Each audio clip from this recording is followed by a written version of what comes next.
Okay, welcome to the show. So, I had to get my thoughts out about the NFL draft and the NBA playoffs so far because there's a lot of consternation going on about last night's first round and all of the things that went on. There's all kinds of criticism of the coverage by ESPN and all of that because after the Cam Ward was picked first to the Titans, then all they wanted to talk about was Shedeur Sanders for the entire first round, and the guy didn't get drafted. So spent a lot of time on something that didn't even happen. And so, but they get to continue the story. So I guess that's good for them. So, all right. So here are my thoughts on my overall thoughts on the first round of the NFL or the NFL draft in general is this isn't a great draft. Like there's three or four superstar players and everybody else is kind of like, you're hoping they'll be a starter for a long time. And that's the best. And, once you get past to about the eighth pick, it's pretty much a lot of the guys are the same. A lot of the grades are the same. So I don't think teams should be making massive moves up to try to get players. I just don't think this is the kind of draft for that. I think this is the kind of draft where you get starters and you move on. And the teams that did that, I thought, um, did a really good job. Now, if you really like a quarterback, I can understand you trading up for it. The Giants traded back into the first round to get Jackson Dart. Whatever you think of Jackson Dart, if you think the quarterback is the guy that you should get, then you should do it. You do put yourself into a difficult situation when you do that. So, but I'll give my thoughts on that in a few minutes. All right, let's talk about Shedeur Sanders first. So, look, I know it's like a shock. Oh my God, he didn't get taken in the first round because he was, when the college football season ended, everybody thought he would be top five, maybe the number one pick. And, the teams, the NFL teams, they did not have a first round grade on him. If you listen to any of the NFL reporters today, they'll all tell you that they did not have a first round grade on this guy, so they're not surprised he didn't get taken in the first round. I think everyone's going to try to make it about personality. Or this article came out, Wednesday, that the day before the draft, that oh, he's got an attitude, he's arrogant, like it was a bad interview and all of this nonsense. And I got to be honest, I don't buy any of that personality stuff because first of all, if he was really a personality issue, then it wouldn't have come out the day before the draft.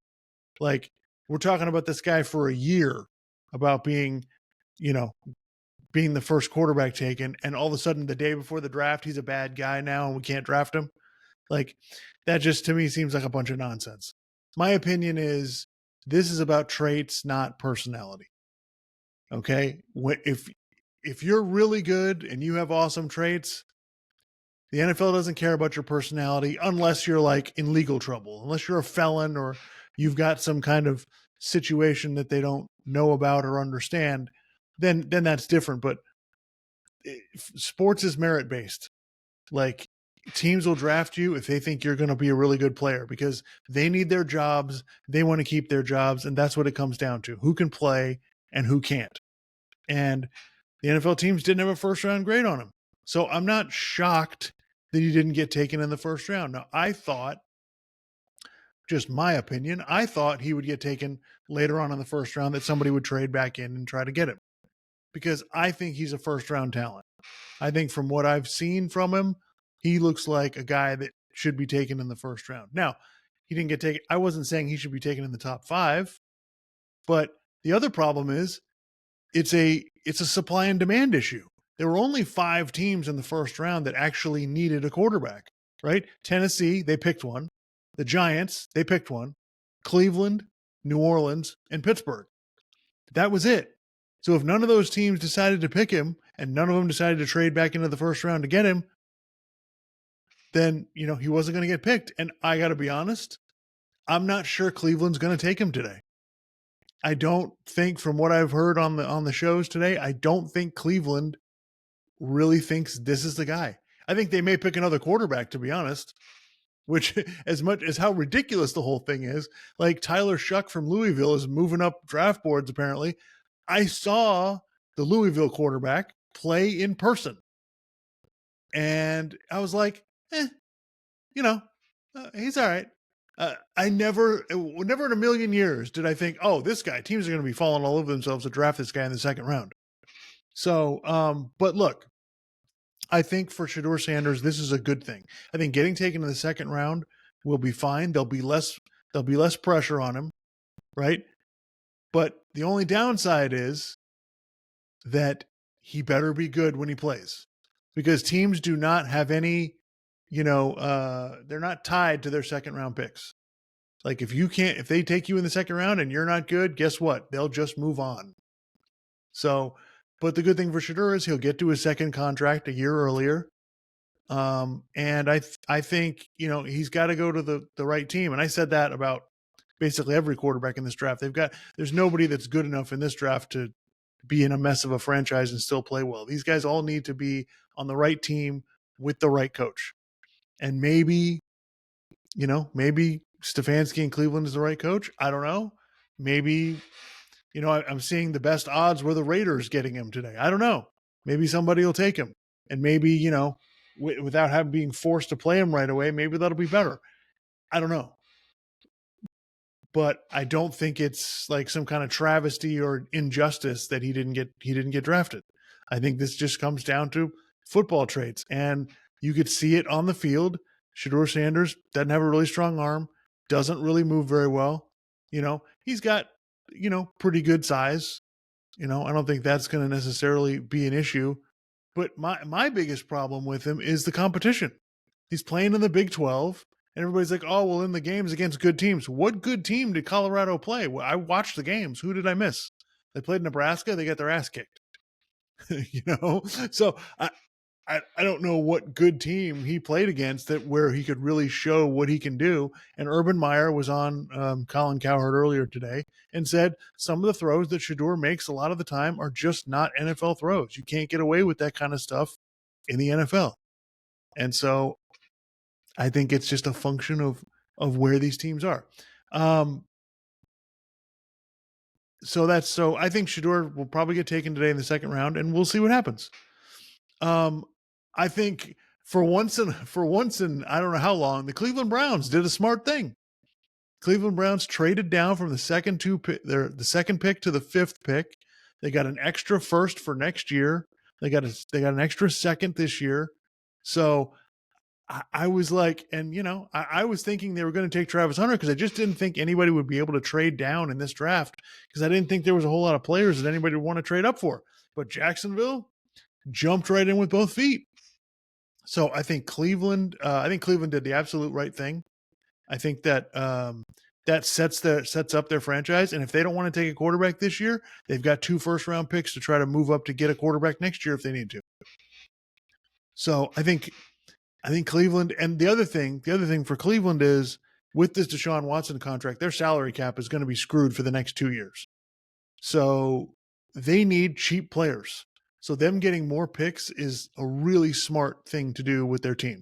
They need a lot of players and they need a lot of cheap ones. So they don't need to be spending a lot of money on anybody. So this might be good for them. And hey, maybe they take Shedeur today. And all right, they got their quarterback. They got the defensive tackle from Michigan, Mason Graham, who's a really good player. So I think this is a perfect move for them. And we'll see what happens. And everybody, oh God, who's going to play quarterback? It's like, next Cleveland doesn't have enough good players. They're going to win a bunch of games next year. And if I'm a Cleveland Browns fan, I don't want to win a lot of games next year. I want to be in the top 5 of the draft so I can try to get Arch Manning or Garrett Nussmeier or whoever, or Drew Aller or whoever it is in next year's draft because it's a much better draft class. On the other side of that, Jacksonville, I like Travis Hunter a lot, and I think it's really cool that they got him, but I don't understand their logic there. I don't think Travis Hunter is dramatically changing your fortunes as a football team. I think it's really cool they've got Trevor Lawrence as a quarterback. They already have Brian Thomas, the receiver they drafted last year from LSU. So now they've got Travis Hunter with them. It sounds like a nice offense, but I don't know, man. If your defense isn't good and you can't block for your quarterback, it really doesn't matter who your receivers are. So I'm not sure Jacksonville. I really think Jacksonville kind of, they put themselves in the position similar to the Giants where this better work. Like new general manager in Jacksonville, new coach. Guess what, guys? This better work. Like you've now put yourself in a corner. Like Travis Hunter, not only do I think Travis Hunter is going to be awesome, I do, but he better be awesome. If he's not awesome, guess what? People losing their jobs. So we'll see about that. The Atlanta Falcons. Yeah. I questioned their philosophy last year when they signed Kirk Cousins to a contract and then drafted Michael Penix with the 8th pick, which makes no sense. Now they're out there trying to trade Kirk Cousins, who they still owe, $60 million guaranteed or something to, which, I don't understand why they did that. And they draft a pass rusher when their pick comes up. Great. They got Jalen Walker. That's the guy that I wanted for the Dolphins. I think he's going to be really good. And then they move back into the first round, give up a first round pick next year to draft another pass rusher who's got character issues. So, I mean, yes, we all need pass rushers, but I don't understand what Atlanta's doing. Atlanta's doesn't have the roster to be giving up draft picks. Like, they need all kinds of help on defense. So I don't understand what the Falcons' logic is. Makes absolutely no sense. Hopefully they're both good players and they both work out. But the Falcons, I'm at a loss. Like, this is not, I don't think this team is being well managed at all. And I don't see how this is going to work. I feel like Atlanta's acting like they're really close and they just need a player here or a player there. But it still doesn't make sense. And listen, you want to sign Kirk Cousins last year? I get it. You want to draft Michael Penix? I get it. You can't do both of them. Like, that literally doesn't make any sense. And now, you have all this money tied up in your salary cap, which you need to fix your defense. And you can't because you stupidly tried to do two things at the same time. I just don't get it.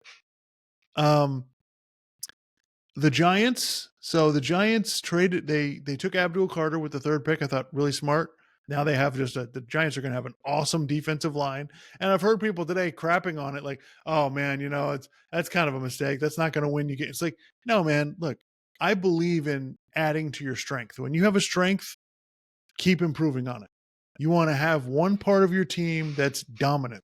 That's awesome. And I think having a really awesome defensive line is really cool, especially when you're not paying Thibodeau yet and you're not going to pay this guy for 4 or 5 years. Like, I think it's a really smart move. They traded back into the first round to get Jackson Dart. Watch Jackson Dart at Ole Miss.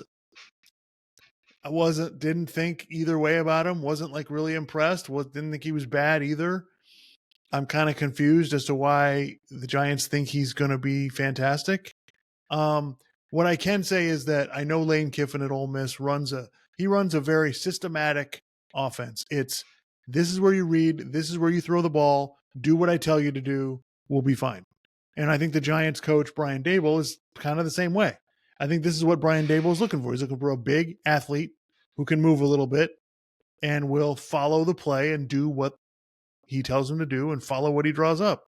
Okay, that's a good guy to have for that. But man, like, I feel like they could have gotten him in the 2nd round. They have like the 2nd or 3rd pick in the 2nd round. I feel like they could have just waited. I just feel like it was just it's kind of a reach, and hopefully he works out. But I don't know, man. So yeah, I think, and this is another one. Like, if it doesn't work out, good luck, guys. Welcome to the unemployment line. I thought the Bears did a really great job taking the tight end, the Colson Loveland from Michigan. I thought that was, it's kind of like the guys they really wanted weren't there. They couldn't get the offensive tackles or the pass. Some of the guys they wanted weren't there, so they took the tight end, and this guy could be really awesome. So Chicago put themselves in a position where, all right, they got Ben Johnson now. He should be able to call up good plays, and they should have a good offense. They've got enough talent on it, for God's sakes. So yeah, the Bears need to The Bears need to do well. I thought the Colts getting the tight end from Penn State. I thought that was really smart. I thought the Tampa Bay getting the receiver from Ohio State, Ibuka, I thought that was great for them to have another guy to throw to. I don't know how much longer Mike Evans is going to be around. Talk about the Dolphins here for a second. So yeah, the Dolphins take Kenneth Grant, the defensive tackle from Michigan. I thought he was a good player in college. I just don't see like, this guy's going to be special or anything. I thought they should have taken Jalen Walker from Georgia, the pass rusher, because I just think the Dolphins defense is going to need a lot of work because they've had a lot of injuries and there's going to be a lot of guys that they're going to have to trade. And maybe talk about this with Clark a little bit later whenever I can get him on. But I think the wheels are falling off for the Dolphins next year. I think they're done. I think at some point, Tua will get injured. Their left tackle retired, so their offensive line is just bad anyway. It's probably going to be even worse. I think they're trying to trade Jalen Ramsey. I think they need to try to trade Tyreek Hill, trade some other guys on defense. I think the Dolphins need to prepare for, a lot of losses this season and get ready to draft a quarterback next year. I think they've been hanging on, with Mike McDaniel calling this offense, and I think everybody's caught on to it. And the Dolphins offense is basically a joke now. They can't throw the ball past the line of scrimmage, and they certainly can't throw the ball down the field. So I don't understand. And again, the Dolphins are another team. They acted as if we're one player away. No, we're one player away. We're going to trade for Jalen Ramsey. We're going to trade for Tyreek Hill. We're going to trade for Bradley Chubb, and we're going for it. We're going to go for the Super Bowl this year, and this team isn't anywhere close to that. Clark and I are just laughing our asses off watching this team be built wrong. You got an injury-prone quarterback, the most injury-prone quarterback in the league. Do you block for him? No. Nope. Can't fix the offensive line. Now they can't run the ball.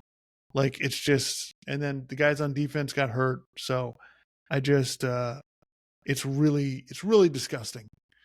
And it's sad. But the Dolphins have made their own bed. They won't fire the general manager, who I've been screaming about firing for 5 or 6 years now. He's a disaster. He's got to go. But they won't do it because it's the owner's guy. So, yeah, I think hopefully Kenneth Grant's a good player, and I like the Chop Robinson they drafted last year. I think they'll, he'll be fine, but the Dolphins are literally going nowhere. And at this point, we're at the point in the experience where we've gone through the cycle of thinking, okay, maybe they'll be okay. And now we're on to, let's hope they lose, because that's the only way we have a chance of actually getting better here. And last but not least, the Eagles. The Eagles get a linebacker from Alabama. My God. The Eagles have the entire SEC as their defense. It's literally they're just taking guys from Georgia and Alabama just over and over again. It's like, God, I mean, they're great already, but Jesus, it's insane. It's insane for them to be that good. It's absolutely nuts. As far as the second round goes, I'm interested to see what quarterbacks go. I mean, I'm hearing today that Jalen Milroe, Tyler Shuck, and Shedeur Sanders, they think they're all going to get taken in the second round. I'm wondering by who. There aren't that many teams that need quarterbacks. So we'll see what happens. I think there's too much value in the second round to even take them. I won't be surprised if somebody slides to the third round. So we'll see how that goes. But it kind of torpedoes my whole idea that I thought Riley Leonard would get drafted from Notre Dame. But if only 2 quarterbacks got taken in the first round, then we're gonna have to get pretty far down the list to get to Riley Leonard. But you never know. Teams, when you get to that, you get past the 4th round, teams just take flyers on guys, and you never know. You never know what's going to happen. So yeah, looking forward to it. This draft stuff is a lot of fun, and you never know what's going to happen. You don't know what NFL teams think. So yeah, we'll see how it goes.